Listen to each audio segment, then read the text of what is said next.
akan membangun, ya Pak ya, akan membangun merenovasi MMI. Ternyata ini sampai kurang 1,5 tahun. Belum terjawab. Semoga Pak mudah-mudahan sebelum Pak Wali nanti ini selesai masa jabatannya melihat MMI dan untuk membenahi MMI, terutama gedungnya. Memang setahu kami, Pak Hengki ya, sebelum Pak Wali Kota menjadi Wali Kota, ya pada saat Pak Wali Kota membutuhkan dukungan daripada teman-teman seni, terutama para penggemar musik, Pak Wali itu sudah pernah datang ke sini. Betul. Datang ke sini dan responnya luar biasa. Ke MMI juga sambutannya luar biasa mendukung.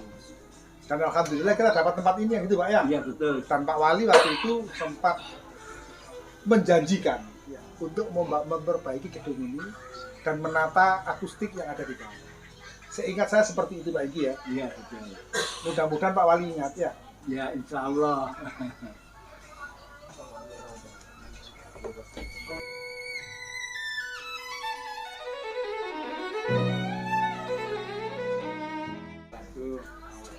Selamat siang, salam sejahtera, Om Swastiastu, Namo Buddhaya, salam kebajikan. Pada kesempatan hari ini, tepat di tanggal 22 Januari 2022, angka cantik ini, begitu ya.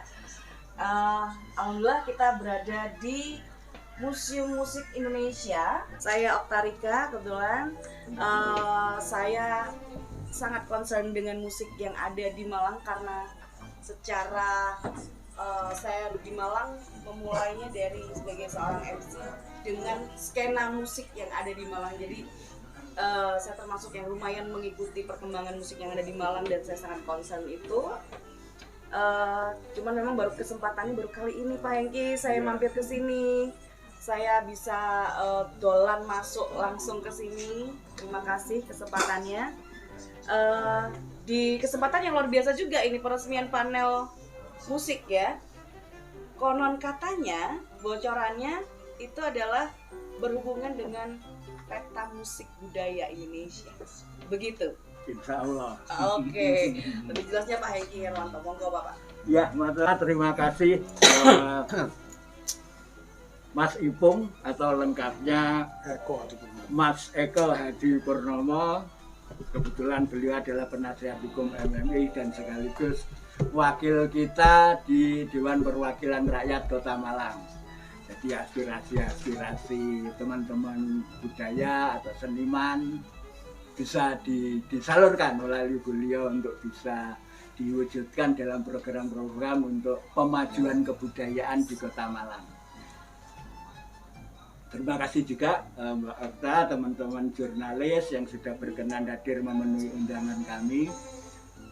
Nah, sebelumnya kami ingin laporkan teman-teman bahwa pada tahun ini dalam masa pandemi ini memang sebuah tekanan berat bagi museum-museum tidak saja di Malang tapi di seluruh Indonesia, khususnya museum yang dikelola oleh komunitas atau perorangan ya. Barangkali kalau museum milik negara atau milik perusahaan besar tidak ada masalah karena ada anggaran yang memadai.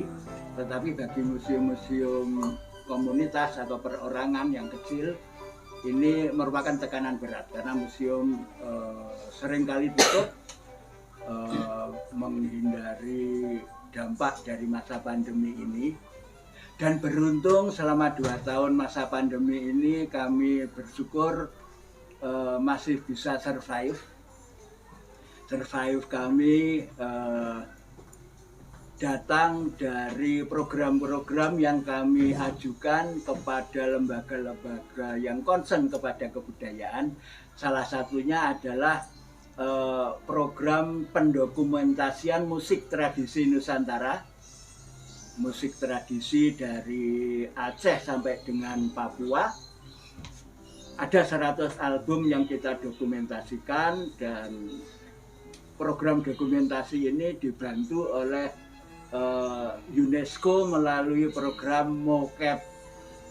MOCAP ini adalah Memory of the World Komite Asia Pasifik dan dia membantu pendanaannya.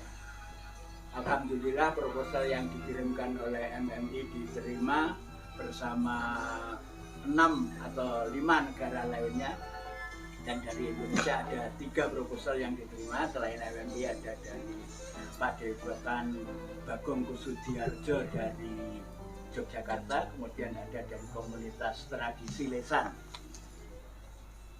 Kemudian setelah proposal kami disetujui, kami lakukan dokumentasi itu berupa yang utama bagi UNESCO itu kepentingannya adalah bahwa informasi atau dokumentasi budaya ini harus bisa diakses oleh publik secara luas, sehingga kami mendokumentasikan 100 album tersebut dan kami unggah di website MMI, sehingga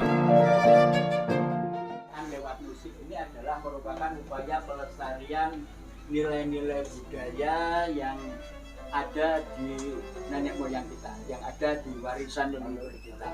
Itu nilai penting pertama itu. Nilai penting kedua, kita melihat juga bahwa dengan musik itu bisa membangun persahabatan antar bangsa. Misalnya banyak musisi Indonesia yang pindah ke Belanda, kemudian menyanyikan lagu keroncong, lagu Maluku, sehingga persahabatan antara dua negara ini bisa lebih terjalin dengan baik. Kemudian salah satu nilai tradisi yang universal katanya di seluruh dunia, ada rekaman Malin Kundang. Di situ diceritakan bagaimana hubungan anak terhadap ibu. Nilai penting yang bisa kita tarik dari situ bahwa seorang anak jangan sekali-kali durhaka kepada orang tuanya. Album rekaman ini sebagian album aslinya ada di papan yang di sebelah kanan saya ini. Di situ ada, di atas ada piringan hitam, ada dari Ambon, Sumatera Barat. Kemudian yang agak istimewa itu adalah gamelan dari Jawa Barat, Jawa Tengah, Jogja, dan Bali.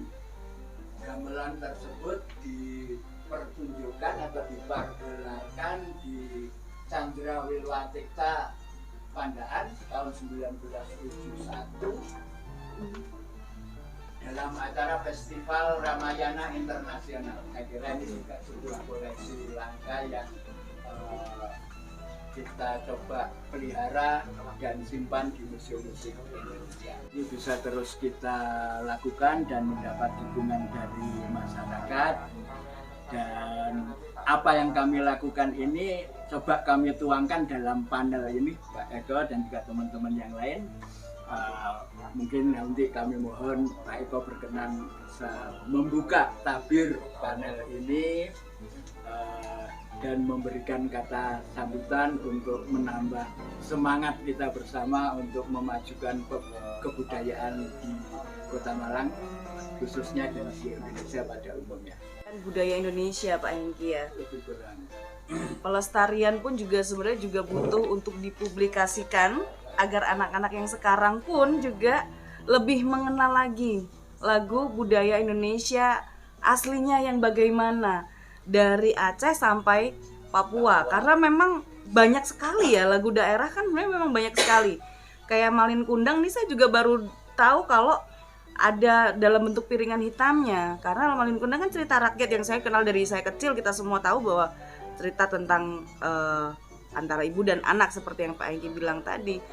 Nah sayangnya anak sekarang ini kurang mengenal gitu Pak Hengki ya. Mungkin di apa ya, bagaimana strateginya nanti untuk agar anak-anak sekarang mulai mengenal lagi, mulai paham lagi musik-musik tradisional etnik budaya Indonesia yang bagaimana itu Pak ya, gitu ya. Oke, baik. Selanjutnya langsung saya persilakan Pak Eko selaku penasehat hukum dari Museum Musik Indonesia sekaligus anggota Dewan Komisi D Bapak ya. Betul ya. Monggo silahkan Bapak. Warahmatullahi wabarakatuh. Waalaikumsalam. Salam sejahtera untuk kita semua. Selamat siang. Pertama saya mengucapkan rasa syukur kehadirat Allah Subhanahu wa taala sehingga pada siang hari ini saya dapat menghadiri undangan dari Bapak Hengki. Bapak Hengki ini saya kenal sebelum ini sudah menjadi tokoh nasional terutama di bidang musik. Hampir semua musisi yang ada itu kalau kalau ada wawancara Pak Hengki mesti di situ hadir. Terutama musisi-musisi yang terkategori bisa dimuseumkan. Legendaris. Musisi legendaris. Ini saya kira kalau doa kami ya mudah-mudahan Pak Hengki diberi umur panjang. Amin. Ya. Lalu terus semangat untuk mengawal musik-musik Indonesia. Saya salut sekali, saya hadir di sini. Pertama saya salut sekali terhadap kiprah MMI di dunia nasional maupun internasional. Ternyata MMI yang sepertinya sederhana ini, tapi ternyata dikenal oleh dunia. MMI ini diberi kepercayaan oleh UNESCO, ya Pak ya, oleh UNESCO untuk menyusun dokumentasi musik tradisional mulai dari Aceh sampai Papua. Ini adalah kepercayaan yang luar biasa yang diberikan oleh UNESCO kepada suatu lembaga museum musik Indonesia. Saya sekali lagi mengucapkan selamat kepada MMI atas kiprahnya dengan harapan mudah-mudahan MMI ini bisa dikenal secara nasional maupun secara internasional. Terutama harapan kami MMI ini punya web sendiri.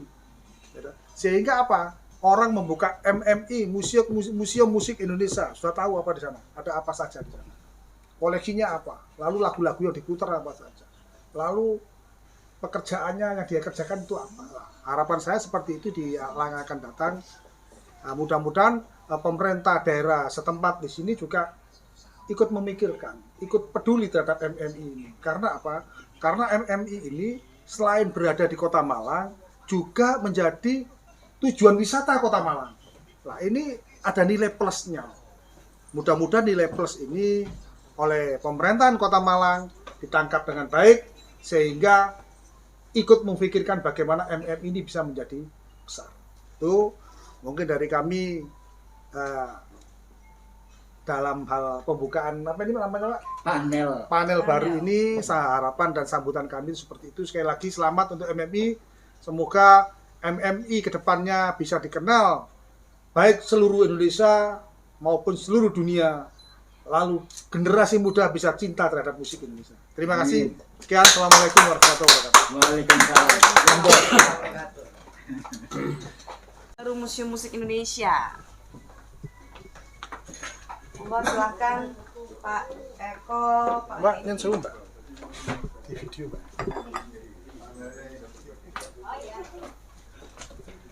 Monggo Mbak. Langsung. Cari posisi yang bagus. Cari posisi, cari posisi.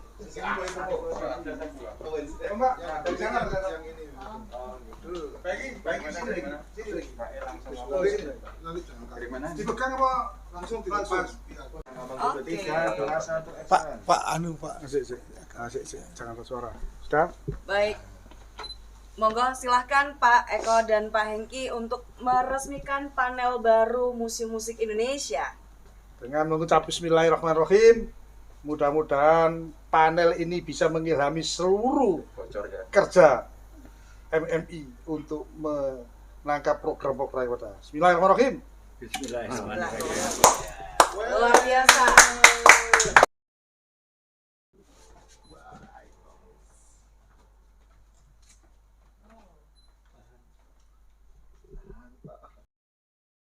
DPR Pak ya, saya adalah salah satu penasihat hukumnya MMI. Jadi tanggapan saya, karena MMI ini sudah menasional dan bahkan sekarang ini sudah mendunia karena sudah menerima proyek dari UNESCO. Harapan kami pemerintah Kota Malang ini benar-benar ikut memikirkan bagaimana MMI ini bisa menjadi besar dan bisa dikenal secara internasional. Itu harapan saya itu seperti itu. Dan semoga juga para pekerjanya yang ada di sini kesejahteraannya juga dipikirkan. Amin. Itu harapan kami. Nggak jadi volunteer terus ya Pak ya. Langkah konkret dari Dewan sendiri bagaimana Pak untuk mengawal itu? Langkah konkret tadi kami sudah ngomong-ngomong sama Pak Hengki dan tim, ya, bahwa ini adalah MMI kan sudah dikenal ya Pak. Ada beberapa di DPR itu, di pemerintahan daerah itu ada dana hibah. Mungkin dari MMI bisa mengajukan proposal dalam kegiatan-kegiatan yang ada, lalu bagaimana pembinaannya, mungkin dari situ mengajukan proposal ke sana. Nanti insya Allah kita dari Komisi D, nanti kita bisa mengawal, karena Komisi D ini bergerak di bidang KESRA, kesejahteraan sosial dan budaya. Ada budayanya dan ada olahraganya. Salah satu museum ini adalah ada dua di sini, bisa budaya, bisa pendidikan.